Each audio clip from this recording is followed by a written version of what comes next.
চীনের পূর্বাঞ্চলীয় আনহুই প্রদেশের ফুইয়াং বন্যপ্রাণী পার্ক। সাম্প্রতিক বছরগুলোতে পার্কটিতে রহস্যজনকভাবে মৃত্যু হয়েছে কয়েকটি বন্যপ্রাণীর। এতে সৃষ্টি হয়েছে চাঞ্চল্য।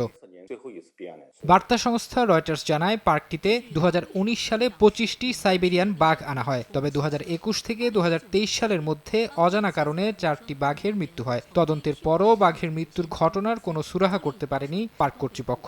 তবে এখানেই ঘটনা শেষ নয়। সম্প্রতি পার্কটিতে 20টি সাইবেরিয়ান বাঘ, 2টি আফ্রিকান সিংহ সহ বেশ কয়েকটি বন্যপ্রাণীর মৃত্যুর খবর সামনে এসেছে। এতে বন্ধ ঘোষণা করা হয়েছে পার্কটি। বন্যপ্রাণী মৃত্যুর ঘটনায় উদ্বেগ জানিয়েছে চীনের বিভিন্ন বন্যপ্রাণী সংগঠন। এসব প্রাণীকে পার্কের 4 দেয়ালের ভেতর বন্দী না রেখে বনে রাখার দাবি তুলেছে সংগঠনগুলো। ফুইয়াং পার্কে সাইবেরিয়ান বাঘের কৃত্রিম প্রজননের অভিযোগও করেছে বন্যপ্রাণী সংগঠনগুলো। এদিকে ঘটনার সুষ্ঠু তদন্তের আশ্বাস দিয়েছে স্থানীয় প্রশাসন।